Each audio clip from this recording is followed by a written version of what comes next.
दोस्तों सोनी एक डॉक्टर थी और उसका एक अपना निजी क्लिनिक था जिसे वो खुद चलाया करती थी। क्लिनिक में कई लड़के और लड़कियां काम करते थे जो कंपाउंडर के तौर पर उसकी मदद किया करते थे, लेकिन सोनी के अंदर एक बहुत बड़ा अवगुण था। वह एक विधवा थी और उसे जवान लड़कों का बेहद शौक था। जो भी वो लड़का उसके मन मुताबिक काम करता उसे पूरी तरह से खुश कर देता, उसे ही अपने पास रखती और जो नहीं कर पाता था उसे नौकरी से निकाल देती थी।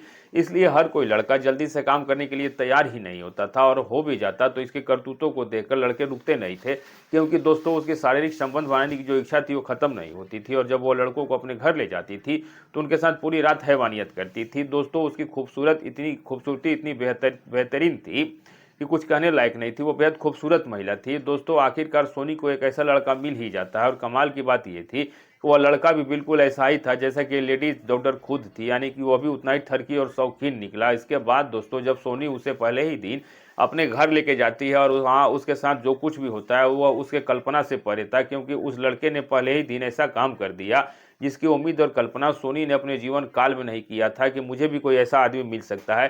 तो आइए दोस्तों जानते हैं पूरी सच्ची घटना को, लेकिन इससे पहले जो हमारे नए दर्शक हैं और जिन्होंने हमारे चैनल को सब्सक्राइब नहीं किया है वह चैनल को सब्सक्राइब जरूर कर लीजिएगा। आज की जो सच्ची घटना ये महाराष्ट्र के नासिक जिले की है। यहीं पे एक सोनी नाम की महिला रहती थी। सोनी विधवा थी और उसने अपना एक निजी क्लिनिक खोल रखा था।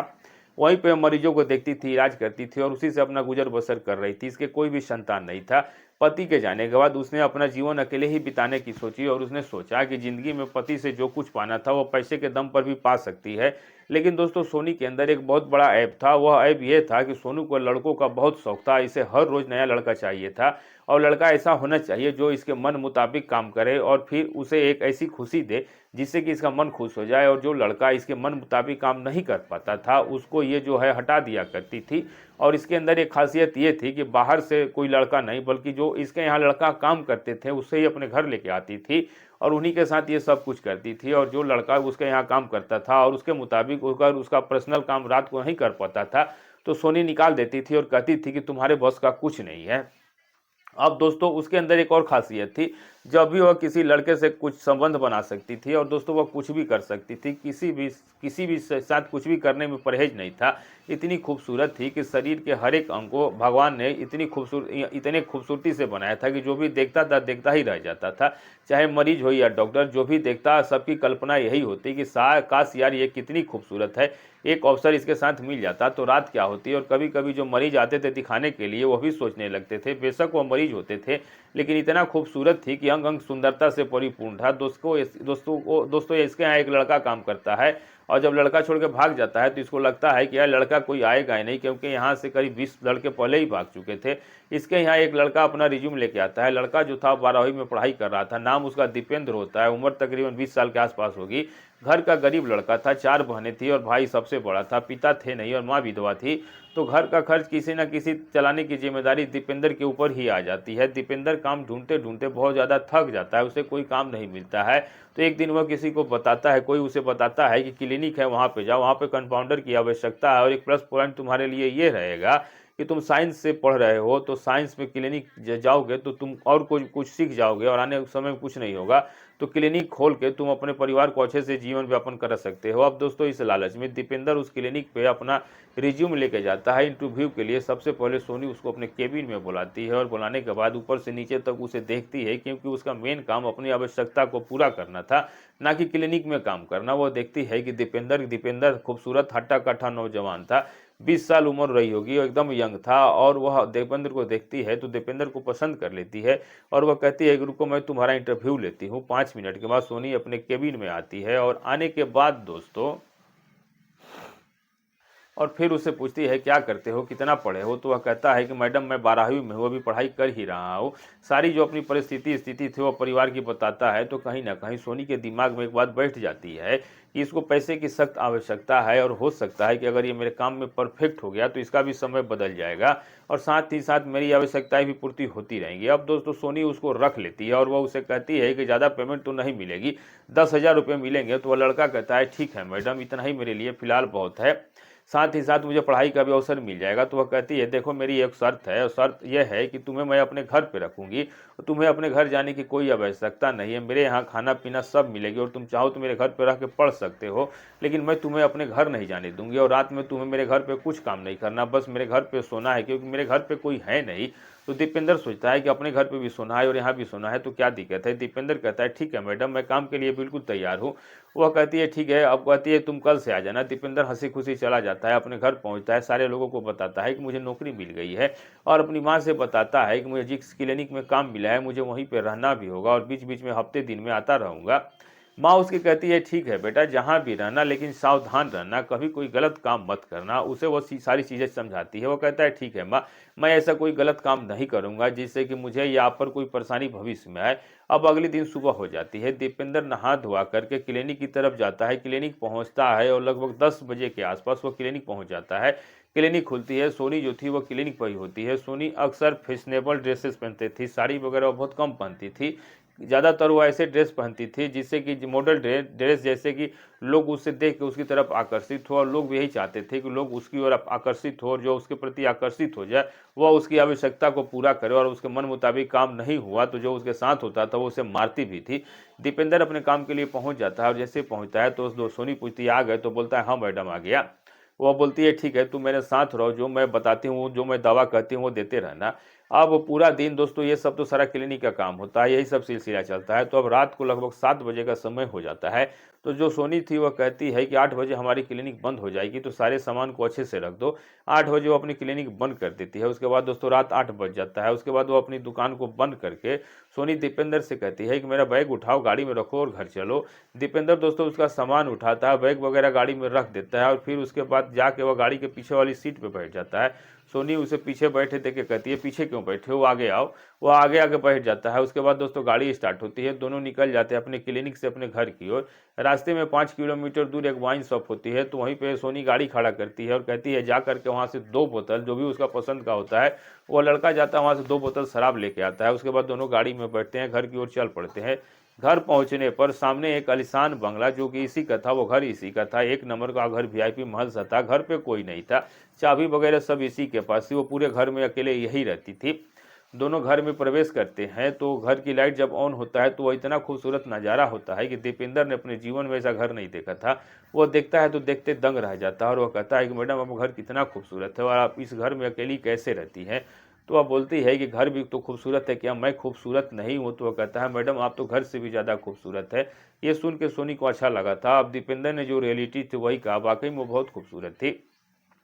कहीं ना कहीं दीपेंद्र उसकी खूबसूरती को पहले ही दिन से नज़र में रखने लगा था, क्योंकि उसके शरीर का हर एक अंग इतना खूबसूरत था कि जो भी देखता था दीवाना हो जाता था। यहाँ तक कि जो पेशेंट उसके यहाँ इलाज कराने आते थे वह भी उसकी खूबसूरती को निहारने से चूकते नहीं थे। अब दोस्तों इसके बाद 8:30 का वक्त हो जाता है।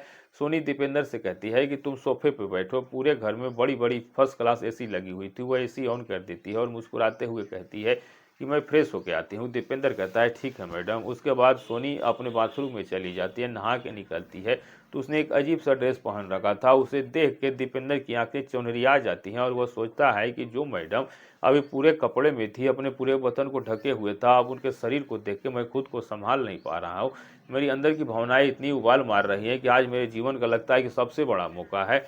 नौकरी रही या ना रहे, पर मैं अपनी पूरी जोर लगा के इनको खुश करने की कोशिश करूंगा। दीपेंद्र को अंदाजा भी नहीं था कि उसकी आज ख्वाहिश सच होने वाली थी। सोनी नहाकर अपने बाल खोजते हुए सामने सोफे पे आके बैठ जाती है और वह अचानक से दीपेंद्र को अपनी ओर आकर्षित करने की ओर थोड़ा झुकती है, और जब झुकती है तो जाहिर सी बात है उसके शरीर के कुछ ऐसे अंग दिखने लगते हैं। दीपेंद्र की नज़रें वहीं पर टिक जाती है। सोनी यह सब कुछ देख रही थी और उसका बस एक ही मकसद था कि दीपेंद्र को किसी न किसी तरह अपनी ओर खींच ले। तभी सोनी मुस्कुरा के कहती है क्या हुआ, क्या देख रहे हो। दीपेंद्र घबरा जाता है और कहता है कुछ नहीं देख रहा हूँ। वह कहता है कि तुम्हारी नज़रें मेरे ऊपर थी ना। तो वह कहता है नहीं मैडम, मेरी नज़र गलती से आपके ऊपर पड़ गई, मुझे नहीं देखना चाहिए था। तो वो कहती है कोई बात नहीं, ये सब तो चलता ही रहता है। अब होता ये है दोस्तों, उसके बाद वह उसे कहती है कि जो ड्रिंक रखा है उसे लेकर आओ। वह ड्रिंक लेके आता है। उसके बाद कहती है पैक बनाओ। पैक बनाता है वह खीर। तो वह कहती है तुम नहीं पीते हो। तो वह कहता है कि मैं नहीं पीता। वह कहती है तुम पियो, अच्छा लगेगा। उसके बाद 2 पैक बनते हैं। दोनों थोड़ा थोड़ा ड्रिंक करते हैं। 1-2 पैक में तो कुछ समझ में नहीं आया, लेकिन जब शराब ने अपना सुरूर दिखाना शुरू किया तो दोनों के ऊपर तो सबसे पहले दीपेंद्र को शराब का नशा हो जाता है। और दीपेंद्र जब थोड़ा बहुत हिल मिलाने लगा तो कहीं ना कहीं सोनी को समझ में आ गया कि इसको नशा हो रहा है।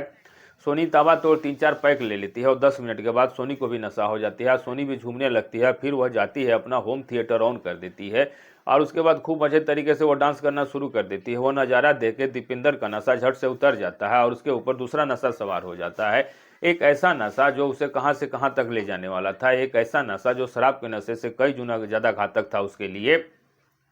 इतनी खूबसूरत महिला को देखकर वह तब तक वो आती है, उसे हाथ पकड़ के कहती है मेरे साथ कंपनी नहीं दोगे। दीपेंद्र सोचता है क्या ज़िंदगी आ गई है, जो मैं अब तक मन में सोच रहा था वह लगता है कि हासिल होने वाला था, और मुझे नहीं पता था कि नौकरी के साथ साथ मुझे ये सब कुछ भी मिलेगा।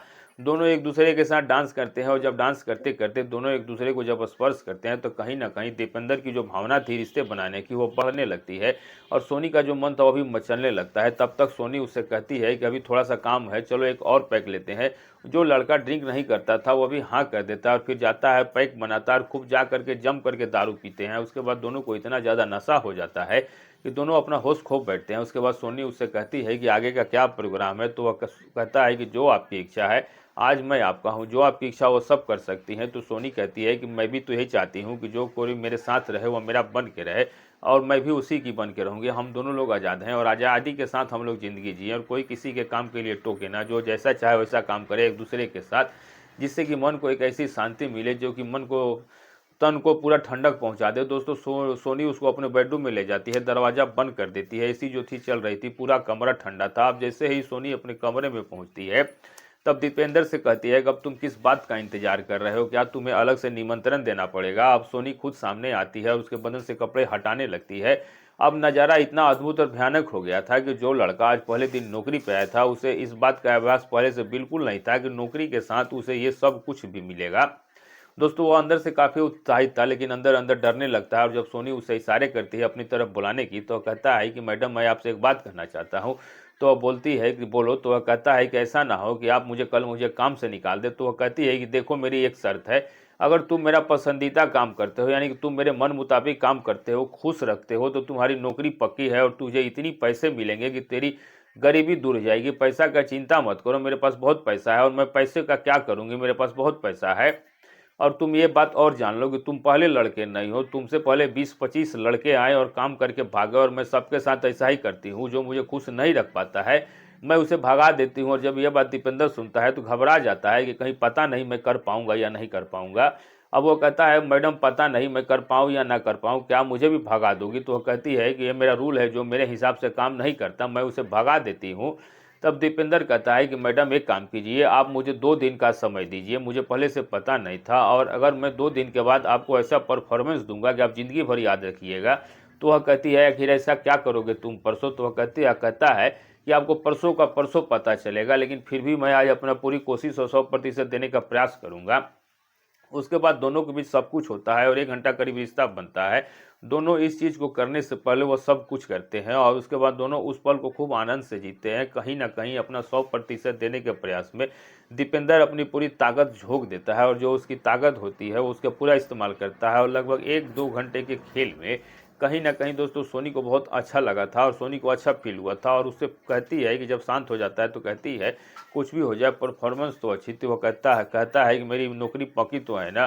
तब वो कहती है कि तुम परसों के बारे बोले हो और अगर तुम्हारा परसों परफॉर्मेंस अच्छा रहा है तो मैं तुम्हारी नौकरी पक्की है, मैं तुम्हारी लाइफ सुधार दूंगी।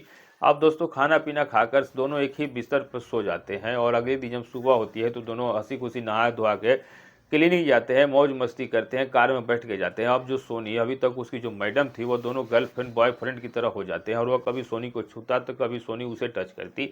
ये आम बात हो गई थी गाड़ी में। और उसके बाद दोनों क्लिनिक पहुंच जाते हैं और लेकिन क्लिनिक में ऐसी कोई बात नहीं थी। क्लिनिक में एक नौकर और एक मालिक की हैसियत से रहते थे। अब दोस्तों अगले दिन शाम हो जाती है। क्लिनिक बंद होने के 1 घंटे पहले ये जो दीपेंद्र था वो कहता है कि मुझे 10 मिनट का समय दीजिए, उसके बाद मैं आता हूँ। परसों जो मैंने आपसे कहा तो अभी वादा पूरा करना। सोनी कहती है हाँ हाँ वो तो मैं भूल ही गई, क्या कहीं तुम्हें जाना है। तो वह कहता है हाँ बस थोड़ा सा काम है। तो वह कहती है ठीक है जाकर आओ। दोस्तों दीपेंद्र क्लिनिक से निकलता है और वह एक रिक्शा पकड़ता है, कुछ दूर जाता है। जाने के बाद वह एक मेडिकल स्टोर पर पहुंचता है।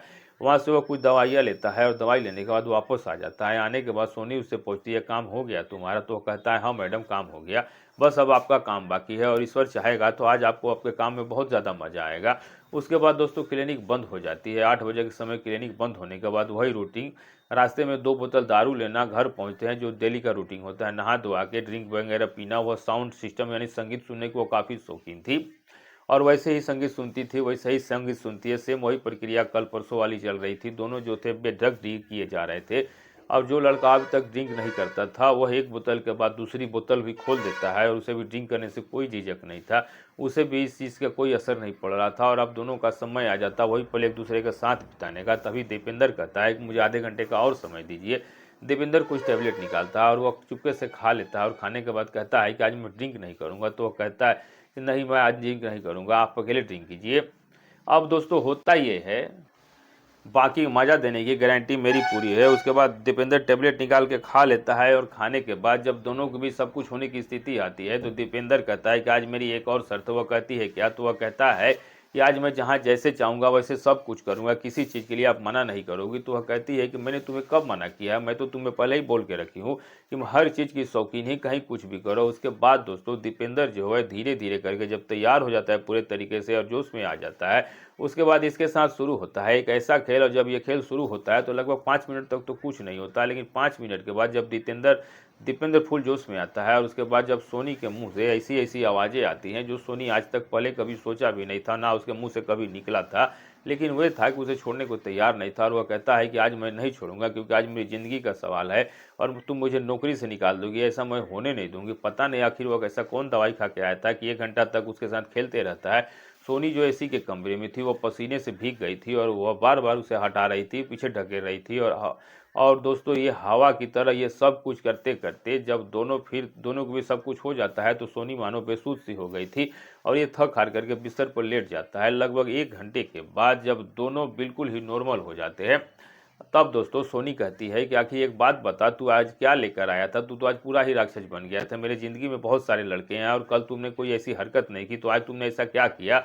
तब वो बोला कुछ नहीं, कल मैं तैयार नहीं हुआ था और मुझे कुछ जानकारी नहीं थी कि आज मेरे साथ ऐसा कुछ करोगे और मुझे भी ऐसा कुछ करना पड़ेगा।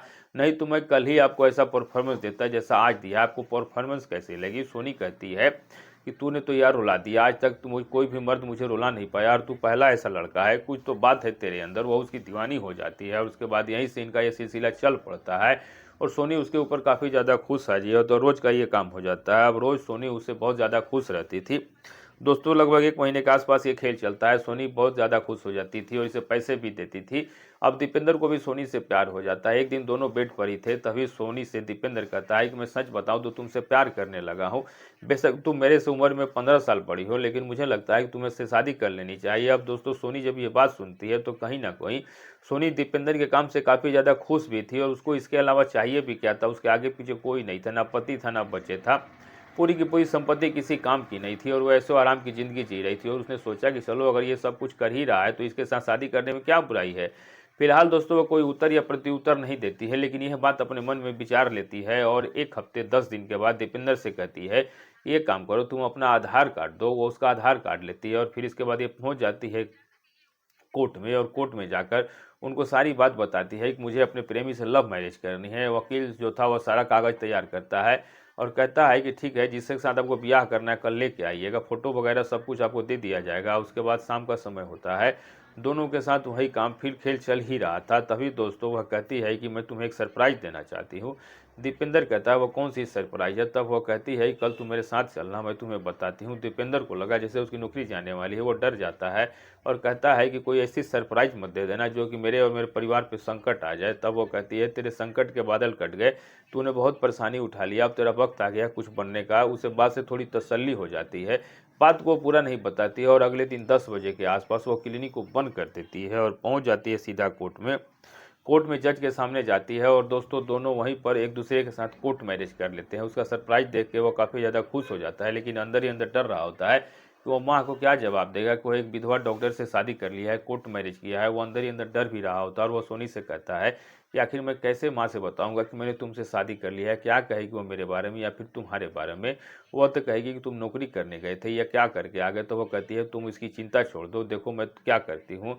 अब दोस्ती तुरंत अपनी गाड़ी घुमाती है और पहुंच जाती है सीधा बैंक में वो 10 लाख का कैश चेक भरती है और बैंक से 10 लाख कैश लेके अपने पति को देती है और कहती है कि जाओ ये अपने माँ को दे देना और कहना कि ये मैडम ने दिया और सारी बात उसे बता देना और बता देना कि तुम्हारी जो तकलीफ के दिन है, दुख का दिन है, वो ख़त्म हो गया। बेशक मैं मैं उम्र से बड़ी हूँ, लेकिन रोटी बना के खाना बना के तो नहीं खिलाऊंगी, लेकिन इतने पैसे दूंगी कि ज़िंदगी में कभी कोई कमी नहीं होगी। अपने माँ को सारी बात बताता है तो माँ तो पहले भड़क जाती है, लेकिन जब दीपेंद्र उसे 10 लाख रुपए निकाल के देता है तो वो भी खुश हो जाती है, क्योंकि वो लोग गरीब थे और अपने परिवार ने ज़िंदगी में इतनी मोटी रकम देखी नहीं थी। और एक साथ इतना जब पैसा देखा तो उसको लगा कि चलो ज़िंदगी में जो कुछ होता है अच्छा ही होता है।